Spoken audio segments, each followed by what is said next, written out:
Bismillahirrahmanirrahim. Assalamualaikum warahmatullahi wabarakatuh. Alhamdulillahirabbil alamin. Allahumma shalli ala Muhammad wa ala ali Muhammad. Pemirsa, salam jumpa kembali di program Kabar Petang KC News edisi Jumat 20 Agustus 2021.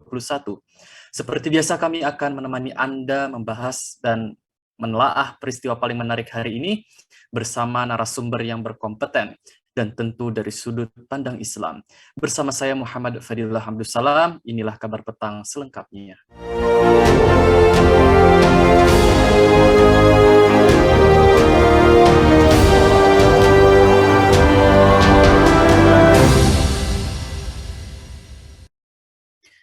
Pemirsa, sebanyak 214 narapidana kasus korupsi mendapatkan remisi bertepatan dengan momen perayaan kemerdekaan RI yang ke-76 pada 17 Agustus lalu. Sebanyak 210 napi mendapat jatah remisi umum 1 atau pengurangan masa tahanan.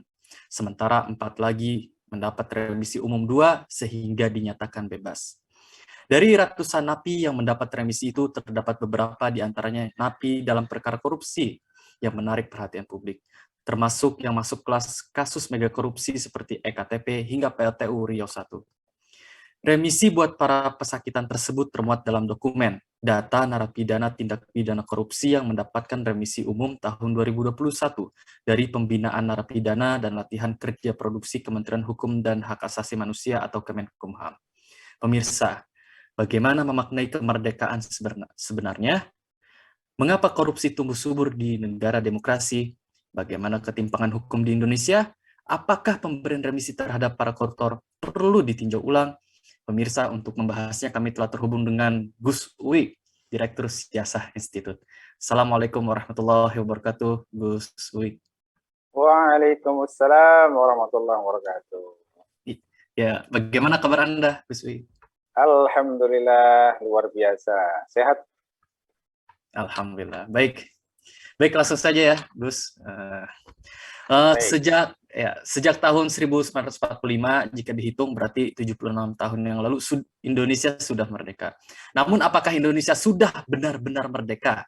Dan bagaimana memaknai kemerdekaan sebenarnya?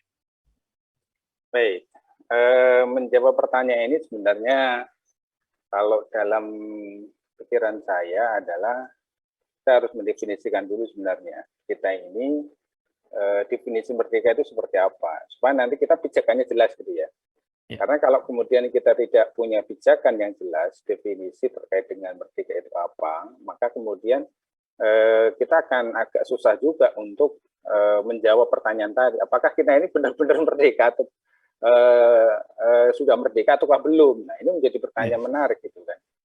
Nah, kalau kemudian kita mau melihat di kamus besar, gitu kan, di kamus besar bahasa Indonesia. Nah, di sana itu diartikan, diterjemahkan, ya ini saya akan bacakan supaya nanti tidak salah kutip, bahwa kata merdeka itu adalah berarti bebas, gitu kan, dari penghambaan, penjajahan dan sebagainya, termasuk juga di dalamnya adalah berdiri sendiri, tidak terikat, tidak bergantung kepada orang lain atau pihak tertentu. Nah, ini adalah definisi merdeka menurut Kamus Besar Bahasa Indonesia. Jadi memang kalau kemudian saya tangkap di sini, memang merdeka itu artinya bukan hanya, tadi kan kalau ditanya kan konteks negara ya, bukan konteks individu. Kalau ini konteks individu berarti memang bukan jadi budak gitu kan. Artinya kan kalau diringkas dengan ini, karena dia berdiri sendiri, tidak terikat, tidak tergantung pada orang lain, artinya apa ya, bebas kan, tidak menjadi atau tidak menjadi budak atau tidak terjajah kan gitu ya. Nah, kalau kemudian ditarik dalam konteks negara, ya mungkin hampir sama gitu. Jadi negara itu tidak menjadi budak, tidak terjajah gitu kan oleh bangsa lain atau satu kelompok yang sekarang terkenal dengan namanya oligarki itu sendiri gitu kan. Nah, kalau kemudian kita basiskan di sana, nah sekarang kita lihat nih dalam konteks Indonesia, apakah kemudian Indonesia saat ini sudah merdeka atau belum gitu kan. Nah, ini menjadi pertanyaan menarik karena apa? Kalau kita lihat realitasnya nih, Bung Fadil atau Mas Fadil nih. Kita lihat realitasnya nih. kita realitasnya ini nih. Nah, kalau kita lihat bahwa yang namanya penjajahan, kalau dulu itu kan memang realitasnya penjajahan fisik tuh ya. Iya. Artinya memang suatu negara itu dianeksasi oleh negara lain. Tapi kalau kemudian kita lihat dari fakta sekarang, itu tidak seperti itu. Memang ada masih gitu kan, di beberapa negara di Timur Tengah itu kan. Tapi kalau kemudian kita lihat sekarang, itu modelnya tidak seperti itu. Gitu kan. Jadi negara lain atau pihak lain itu menjajah sebuah negara itu tidak dengan dia hadir atau langsung menganeksasi, tapi dia itu memberikan cengkraman atau bisa mengendalikan ya sebuah negara itu ikut sesuai dengan kehendaknya, gitu kan? Atau kemudian dia itu dikendalikan sehingga kemudian aset-aset dia dan seterusnya itu bisa diambil dan seterusnya. Nah, kalau kemudian kita lihat realitas penjajahan model baru atau yang sekarang itu terupdate, maka kemudian atau dengan kata lain yang sering kita dengar itu ada proksi dan seterusnya itu ya. Maka kemudian kita melihat bahwasanya negara kita ini sepertinya masih terjajah. Gitu. Masih terjajah. Dari sisi apa? Dari sisi misalnya nih, gitu kan? Kalau kita lihat sumber daya alam kita, gitu kan? Sumber daya alam kita itu kan banyak sekali yang masih itu dikelola gitu kan oleh asing gitu kan, atau kemudian secara manfaat itu masih dikendalikan oleh asing gitu kan, atau kemudian secara keuntungan itu masih dikendalikan oleh asing gitu kan. Nah, ini menjadi satu realitas gitu kan. Terus yang kedua, contoh lah misalnya terkait dengan nggak jauh-jauh gitu kan, penanganan COVID gitu kan saat ini. Penanganan COVID ini kalau kita lihat ini, Mas Fadil, itu kan Indonesia sangat tergantung dengan namanya hutang. Coba kita lihat, gitu kan, gara-gara COVID, gitu kan, Indonesia ini kan hutangnya itu menggunung dan nambah terus. Dan kita lihat ini hutangnya itu kan luar biasa. Dari datang langsung ke negara-negara donor itu kan, baik di Australia maupun di di Eropa, Jerman dan seterusnya itu kan membawa proposal hutang gitu kan, terus kemudian sampai ke Uni Emirat Arab, negara-negara Teluk gitu kan juga terus kemudian sampai membuat global bond gitu kan, sampai membuat SUN dan seterusnya, ini kan hutang. Nah, pertanyaannya coba, apakah kemudian orang memberikan hutang itu tanpa ada maksud tertentu, gitu kan? Nah, tidak ada sesuatu yang gratis pada saat ini, gitu kan? Artinya apa? Dengan ini saja itu kita bisa melihat bahwasanya negeri kita ini semakin dalam terjebak dalam deep trap ya, jebakan yang sangat dalam, sehingga kemudian ini memungkinkan dan sangat dimungkinkan untuk bisa terjebak atau kemudian dia tidak bisa mandiri, gitu, tidak bisa mandiri. Nah, di sisi ini kita bisa melihat, Masya Allah, luar biasa. Jadi negeri kita ini. Makanya kalau banyak dari orang-orang yang mengatakan jangan teriak merdeka kalau sumber daya alam itu masih dikendalikan oleh orang lain. Jangan teriak merdeka kalau kemudian kita ini semakin lama semakin membunuh hutangnya itu kan. Jangan teriak merdeka kalau kemudian rakyat itu masih susah untuk makan, bantuan sosialnya itu masih dikorupsi dan seterusnya kan gitu. Nah, termasuk yang kasus tadi itu kan. Jangan teriak merdeka ketika kalau kemudian kita ini ya dalam proses penegakan hukum itu tidak baik gitu kan. Masa koruptor itu kan mendapatkan privilege yang luar biasa sampai kemudian dapat obral diskon dan seterusnya. Itu bagaimana kita ini mau ini gitu. Nah, kayaknya seperti itu Mas Fadil. Ya baik. Lalu bagaimana Gus Wi? Mengapa korupsi tumbuh subur di negara demokrasi? Lalu bagaimana ketimpangan hukum di Indonesia? Apakah seperti yang tadi di dalam pengantar, pemberian remisi terhadap para napi koruptor perlu ditinjau ulang? Oke. Kenapa sih kemudian korupsi itu tumbuh subur? Sebenarnya kalau kita lihat ini kan, ini problemnya itu adalah problem sistemik gitu kan. Nah, kalau kemudian kita lihat ini yang paling umum ya, paling global, gitu kan. Nanti kita bisa tarik dalam kasus-kasus yang lebih kecil lagi. Paling global itu adalah yang menjadi sumber masalah korupsi besar itu adalah terkait dengan sistem politik yang ada di Indonesia, gitu kan. Kalau saya melihat nih, itu dari sisi sistem demokrasi itu. Atau kalau kemudian lebih spesifiknya adalah terkait dengan model pemilihan kepala negara, baik pemilihan negara maupun pilegnya. Gitu kan? Itu adalah high cost, sangat besar sekali cost-nya gitu kan. Nah, ada beberapa survei yang mengatakan untuk kemudian dia bisa nyalon dalam tanda kutip nih ya, gubernur itu dia harus menyediakan minimal gitu kan 30 sampai 50 M gitu kan. 30 sampai 50 M itu untuk gubernur, untuk bupati wali kota ya sekitar 20-30 M gitu kan. Nah, sekarang pertanyaannya, yang punya modal sebesar itu siapa? Apakah para dalam tanda kutip politikus itu kan, ataukah kemudian orang lain? Kalau kemudian kita lihat nih rekod para politisi ini kan mereka itu rata-rata orang-orang yang ya istilahnya kan dari aktivis gitu kan. Aktivis itu kan kita tahu lah ya, orang yang berbadan tipis gitu kan. Jika kemudian dia nggak punya bisnis, nggak punya kemampuan finansial untuk ke sana gitu loh.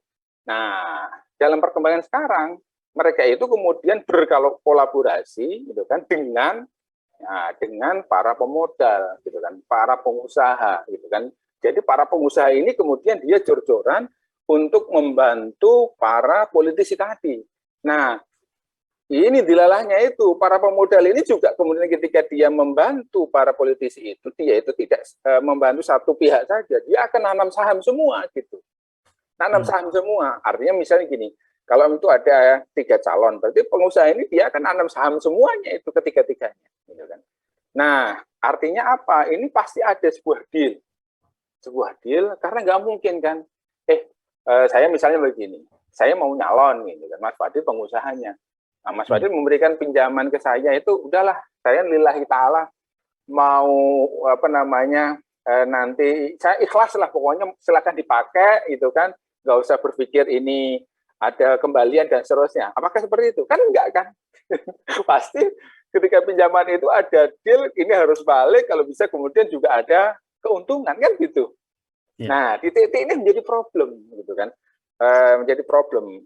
Makanya kemudian banyak sekali kasus-kasus korupsi yang muncul gitu kan, ketika seorang politisi itu naik ke jabatan itu dia itu nggak lepas dari korupsi karena dia itu harus dalam tanda kutip membalas jasa, ya kan, atau kemudian mengembalikan investasi yang kemudian dia sudah terima dari para istilahnya bohir-bohirnya dia gitu kan, para pengusahanya dia. Dan itu tidak hanya sekedar modal, tapi juga untung gitu kan. Itu satu sisi. Terus yang kedua, di sisi lain, nah para politisi ini kan juga dia harus berpikir, lah masa saya nggak dapat apa-apa, saya juga harus mempersiapkan nih keuangan kan gitu kan. Kalau kemudian dia akan naik atau kemudian dia akan berlanjut dalam 2 periode gitu kan. Artinya apa? Berarti emang ada kos yang dia harus dapatkan itu semua. Nah pertanyaannya, kos itu dari mana gitu kan?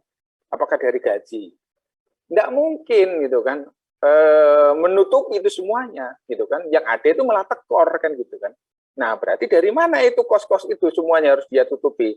Disitulah diambil dari proyek-proyek. Makanya kemudian kan banyak kasus yang terjadi korupsi itu kan fee project, fee project, project ini ada fee-nya ini mengalir kemana dan seterusnya. Contoh kasus misalnya karena di Juliaris itu kan, kita kan bisa membaca itu kan fee project semuanya kan, dipotong 10.000 setiap bansos yang keluar itu kan, dan ini ternyata mengalir kemana-mana sampai ke partai politik penguasa, dan itu juga sampai ke pucuk-pucuk pimpinannya itu kan. Nah ini untuk apa itu kan? Nah ini untuk modal politik itu kan. Nah sehingga kemudian kalau ditanya bagaimana ini akar masalah dari mana? Ya dari sisi itu, dan itu yakinlah kalau ini tidak dirubah, pasti korupsi itu pasti akan terus terjadi, karena memang ini. Nah ditambah lagi saat ini itu ada pergeseran. Kalau dulu pengusaha-pengusaha itu katakanlah ya di awal-awal itu banyak yang ingin masuk, tapi karena memang prosesnya ini terus berulang-ulang, akhirnya juga banyak yang babak belur. Nah, sekarang itu yang menguasai negeri kita ini adalah memang akhirnya mengerucut kepada pengusaha-pengusaha yang memang dia itu besar gitu kan. Maka Ya. disitulah kemudian dia berkumpul jadi satu menjadi sebuah oligarki itu kan. Jadi ini simbiosisnya ini luar biasa ini antara pengusaha, penguasa-pengusaha, bahkan kemudian pengusaha juga jadi penguasa gitu kan. Yang ini akhirnya apa ya, susah untuk terpisahkan antara penguasa dengan pengusaha itu sendiri. Ya, Ya. akhirnya dari seperti itu gitu. Nah, itu Mas Fadil. Ya, ya, baik Gus Lik. 17 Agustus yang lalu Republik Indonesia merayakan ulang tahunnya yang ke-76. Tapi yang kita rasakan adalah ada pengadilan tapi keadilan tidak ada, ada penguasa tapi penguasa tidak menjamin segala hal, ada yang sumber daya tapi rakyat tetap sengsara. Nah, berarti apakah betul bangsa ini masih terjajah? Apa saja bukti-buktinya mengapa penjajahan modern ini bisa terjadi? Lalu apa saja penyebabnya? Lalu apa akibatnya, Gus Wik? Oke. Jadi kalau ditanya apakah udah masih terjajah, seperti jawaban di awal saya itu kan, bahwasanya memang ini negara kita ini terjajah gitu kan. Nah, yang jadi menarik itu adalah penjajahan ini dari mana itu kan munculnya itu kan. Nah, selain kemudian peluang yang muncul dari apa yang baru saya sampaikan tadi itu kan terkait dengan apa namanya sistem perpolitikan kita yang memang syarat dengan peluang untuk terjadinya korupsi, gitu kan. Nah, ketika ini itu berkelindang dengan kekuatan asing, gitu kan, kekuatan asing, artinya memang gini maksud saya, kebutuhan modal ini itu kemudian kebutuhan modal untuk sistem perpolitikan dia ya, istilahnya ingin maju ke taraf pemilihan dan seterusnya.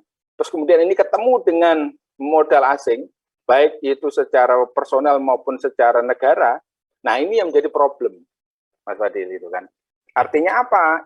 Ada kepentingan asing yang itu kemudian dimanfaatkan oleh penguasa lokal gitu kan.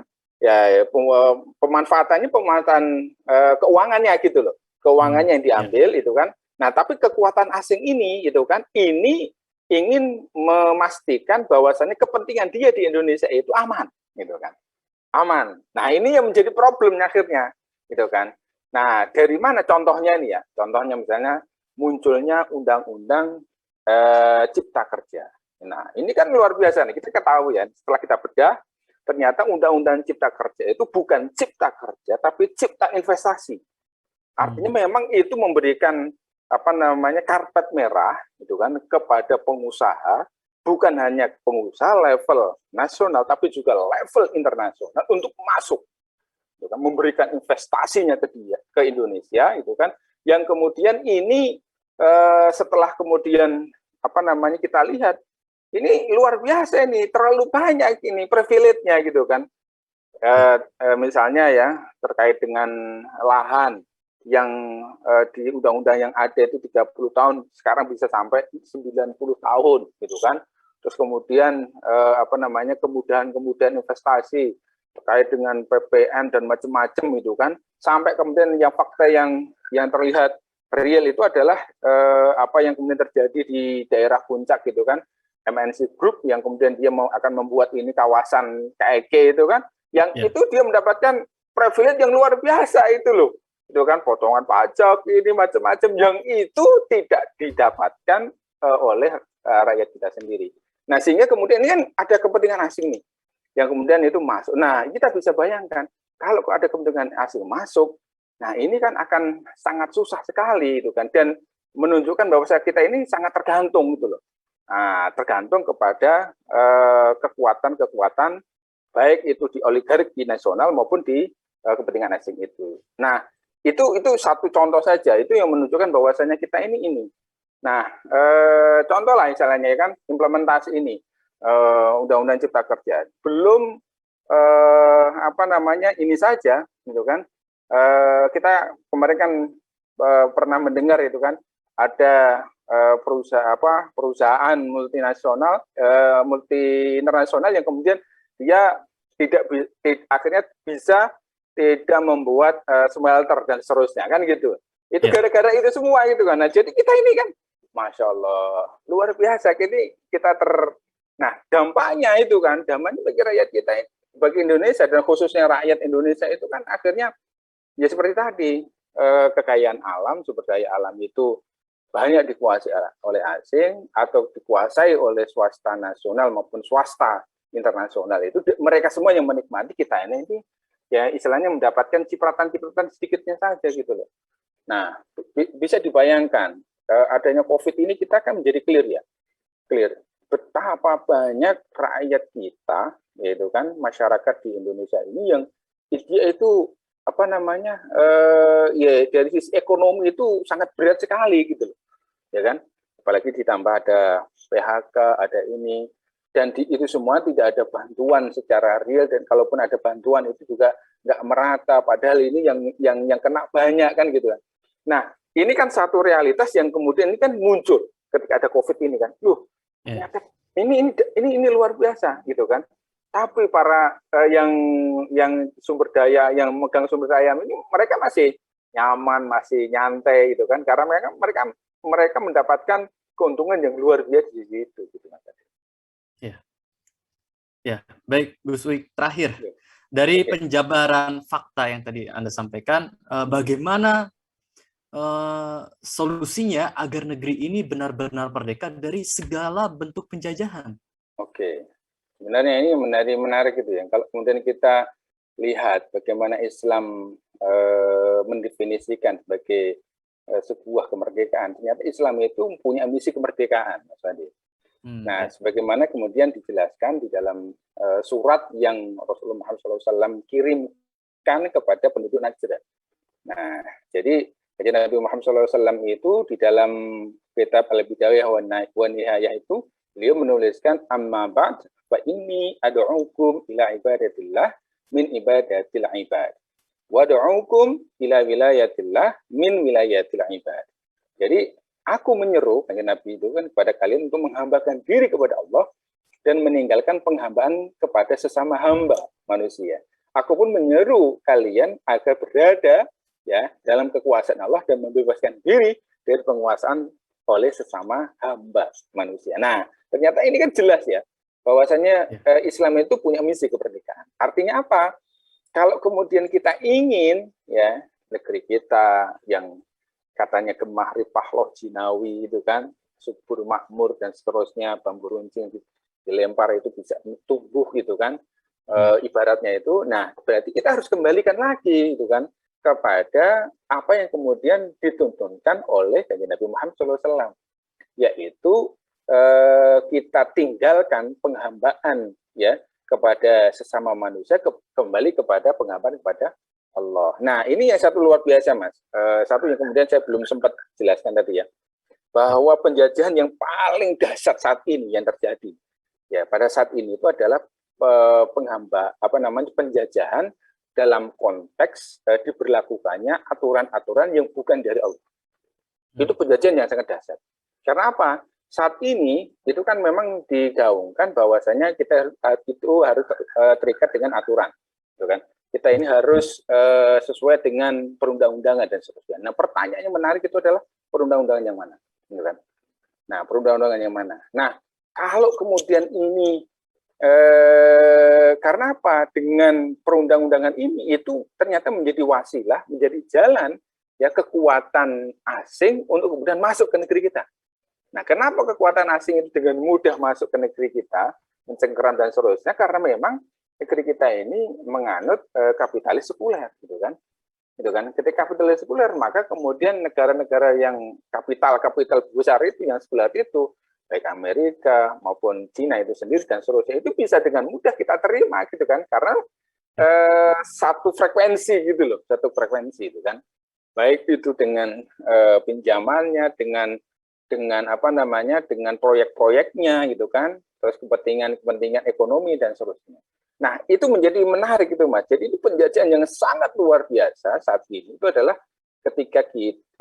ketika suatu negeri itu menjalankan, untuk menancapkan aturan-aturan atau sistem politik yang itu sama persis dengan penjajah. Gitu kan. Nah, itu akan dengan mudah dijajah.